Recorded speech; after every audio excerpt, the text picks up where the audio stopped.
हनुमान जी, जिनकी शक्ति के आभास मात्र से ही बड़े बड़े योद्धा घुटने टेक देते हैं, उनके पराक्रम और अद्वितीय बल की कहानियां जो हमने अनगिनत सुनी हैं। लेकिन क्या आप जानते हैं कि ऐसे भी कुछ दुर्लभ अवसर आए जब महाबली हनुमान जी को हार स्वीकार करने को विवश किया गया।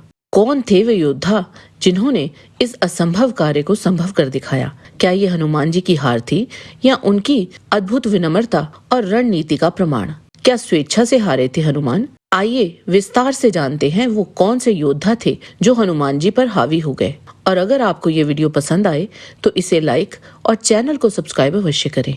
इससे हमें और भी अच्छा कार्य करने की प्रेरणा मिलती है। लव और कुश।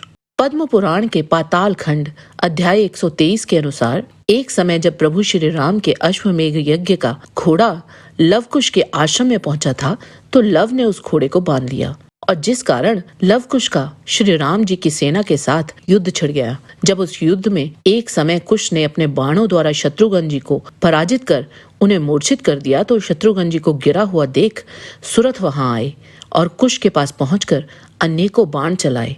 तब कुश ने एक भयंकर बाण हाथ में लिया। छूटते ही वह बाण कालगनी की तरह प्रज्वलित हो उठा। उस बाण ने सुरथ की छाती को भेद दिया और वह मूर्छित होकर वहीं गिर पड़े। सुरथ के गिरने पर कुश को विजयी हुआ देख पवन कुमार हनुमान जी ने सहसा एक विशाल शाल का वृक्ष उखाड़ लिया और उस वृक्ष को कुश की छाती पर दे मारा। उसकी चोट खाकर कुश ने अपनी माता के चरणों का स्मरण करके धनुष पर अमोघ सहारा अस्त्र रखा। उस भयंकर अस्त्र को देखकर हनुमान जी प्रभु राम का ध्यान करने लगे। इतने में ही उनकी छाती पर उस अस्त्र की करारी चोट पड़ी। वह बड़ी व्यथा पहुंचाने वाला अस्त्र था। उसको लगते ही हनुमान जी को मूर्छा आ गई। तत्पश्चात कुश ने वानर राज सुग्रीव को वरुण पाश में बांध लिया और इस प्रकार कुश ने सुग्रीव पर भी विजय पाई। उसी समय लव ने भी पुष्कल, अंगद, वीरमणि तथा अन्य राजाओं को जीतकर रण में विजय पाई। वे दोनों महाबली हनुमान जी और सुग्रीव को बांधकर आश्रम ले गए। जैसे ही वे दोनों भाई आश्रम पहुंचे तो वहां देवी सीता ने हनुमान जी और वानर राज सुग्रीव को सहसा पहचान लिया और उन्हें छोड़ देने की आज्ञा देती हुई बोली, पुत्रों, ये दोनों बड़े वीर और महाबलवान हैं। ये वीर हनुमान जी हैं जिन्होंने रावण की पूरी लंका को भस्म कर दिया था। माता सीता ने कहा, पुत्रों, तुमने महान अश्व को पकड़ा है, अनेकों वीरों को मार गिराया और इन दोनों कपीश्वरों को भी बांध लिया। ये सब अच्छा नहीं हुआ। वीरों, तुम नहीं जानते ये तुम्हारे पिता का ही घोड़ा है। जाओ, उस अश्व को भी खोल दो और इन दोनों वीरों को भी छोड़ दो।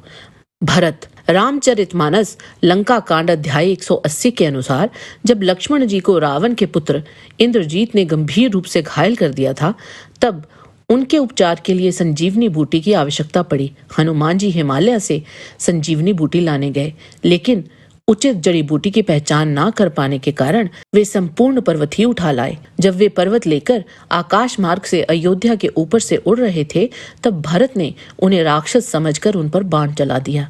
बाण लगते ही हनुमान जी राम राम रघुपति का उच्चारण करते हुए मूर्छित होकर पृथ्वी पर गिर पड़े। राम नाम सुनकर भरत जी बड़ी उतावली के साथ हनुमान जी के पास आए। बहुत तरह से हनुमान जी को जगाने का प्रयास करने पर भी वे नहीं जागे। ये देख भरत जी का मुख उदास हो गया और दुखी मन से बोले, यदि रघुनाथ जी मुझ पर प्रसन्न हो तो ये वानर पीड़ा से रहित हो जाए। ये वचन सुनते ही हनुमान जी श्री राम की जय कहते हुए उठ बैठे। तब भरत जी ने हनुमान जी को हृदय से लगा लिया। जब हनुमान जी से उन्हें सारा वृतांत ज्ञात हुआ तो भरत जी और भी विचलित और दुखी हो गए। उन्हें तब बड़ा ही पश्चाताप हुआ। तब मन में धीरज धरकर भरत जी हनुमान जी से बोले, हे तात, तुमको जाने में देरी होगी और सवेरा होते ही काम बिगड़ जाएगा। अतः आप पर्वत सहित मेरे बाण पर चढ़ जाओ। मैं आपको वहां भेज दूंगा जहां श्री राम जी हैं। भरत की ये बात सुनकर एक बार तो हनुमान जी के मन में अभिमान उत्पन्न हुआ कि मेरे बोझ से बाण कैसे चलेगा, किंतु फिर श्री राम जी के प्रभाव का विचार करके वे भरत जी के चरणों की वंदना करके हाथ जोड़कर बोले, हे नाथ, मैं आपको हृदय में रखकर तुरंत चला जाऊंगा। ऐसे कहकर आज्ञा पाकर हनुमान जी वहां से प्रस्थान कर गए। मेघनाद। हनुमान जी ने जब अशोक वाटिका को तहस नहस कर दिया तब वहां उपस्थित कितने ही सैनिकों को मार दिया तो इसकी सूचना रावण को मिली। तब उसने पहले अपने सेनापति जाम्बुली और बाद में अपने पुत्र अक्षय को भेजा, पर वो दोनों हनुमान जी के हाथों मारे गए। उसके बाद रावण ने अपने शक्तिशाली पुत्र मेघनाद को अशोक वाटिका में भेजा। अब दोनों अति वेगवान महाबली हनुमान जी और रावण पुत्र इंद्रजीत आमने सामने थे। मेघनाद ने हनुमान जी पर तीरों की वर्षा कर दी, पर हनुमान जी की गति बाणों से तीव्र थी और अपने शरीर को इच्छा अनुसार ढाल लेने की वजह से वे कई बाणों के बीच में से ही निकल जाते थे। मेघनाद ने अपनी सारी मायावी शक्ति, अपनी तांत्रिक विद्या और अपने सारे अस्त्र शस्त्र उन पे चलाकर देख लिए, पर सब विफल हो गए। उन कपि श्रेष्ठ को अवध्य समझकर मेघनाद हनुमान जी के विषय में ये विचार करने लगा कि इन्हें किसी तरह कैद कर लेना चाहिए। फिर तो मेघनाद ने हनुमान जी को लक्ष्य करके अपने धनुष पर ब्रह्मा जी के दिए हुए अमोघ अस्त्र का संधान किया और उस अस्त्र से हनुमान जी को बांध लिया। राक्षस द्वारा उस अस्त्र से बांध लिए जाने पर वानर वीर हनुमान जी निश्चेष्ट होकर पृथ्वी पर गिर पड़े। उस ब्रह्मास्त्र को देखकर हनुमान जी को पितामह ब्रह्मा से अपने लिए हुए मूल वरदान का स्मरण हो आया। ब्रह्मा जी ने उन्हें वर दिया था कि मेरा अस्त्र तुम्हें एक ही मुहूर्त में अपने बंधन से मुक्त कर देगा। फिर हनुमान जी सोचने लगे, लोक गुरु ब्रह्मा के प्रभाव से मुझ में इस अस्त्र के बंधन से छुटकारा पाने की शक्ति नहीं है। ऐसा मानकर ही इंद्रजीत ने मुझे इस पर बांधा है। तथापि मुझे भगवान ब्रह्मा के सम्मानार्थ इस अस्त्र बंधन का अनुसरण करना चाहिए। और स्वेच्छा से हनुमान जी अपने आप को उस अस्त्र से बंधा रहने दिया। हनुमान जी विचार करने लगे कि राक्षसों द्वारा पकड़े जाने में भी मुझे महान लाभ भी दिखाई देता है, क्योंकि इससे मुझे राक्षस राज रावण के साथ बातचीत करने का अवसर मिलेगा। अतः शत्रु मुझे पकड़कर ले चले। हनुमान जी यद्यपि अस्त्र के बंधन से मुक्त हो गए थे, तो भी उन्होंने ऐसा बर्ताव किया मानो वे इस बात को जानते ही ना हो। क्रूर राक्षस उन्हें बंधनों से पीड़ा देते हुए और कठोर मुक्कों से मारते हुए खींच कर ले चले। इस तरह वे वानर वीर राक्षस राज रावण के पास पहुंच गए। कई लोग ये मानते हैं कि मेघनाद ने हनुमान जी को पराजित कर दिया, पर आप अगर वाल्मीकि रामायण के इस वृतांत को पढ़ेंगे तो जानेंगे कि हनुमान जी को मेघनाद का कोई भी अस्त्र बांध नहीं पाया था।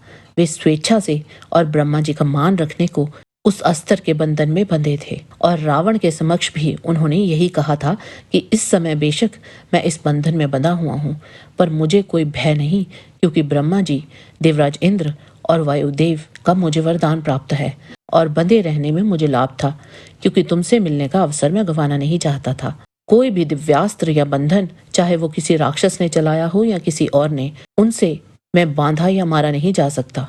हनुमान जी को पराजित करना असंभव था, किंतु भरत और लवकुश हनुमान जी पर हावी अवश्य हुए थे और इनका वर्णन जैसा पुराणों एवं रामायण में था, उसको हमने आपको यथार्थ सुनाया।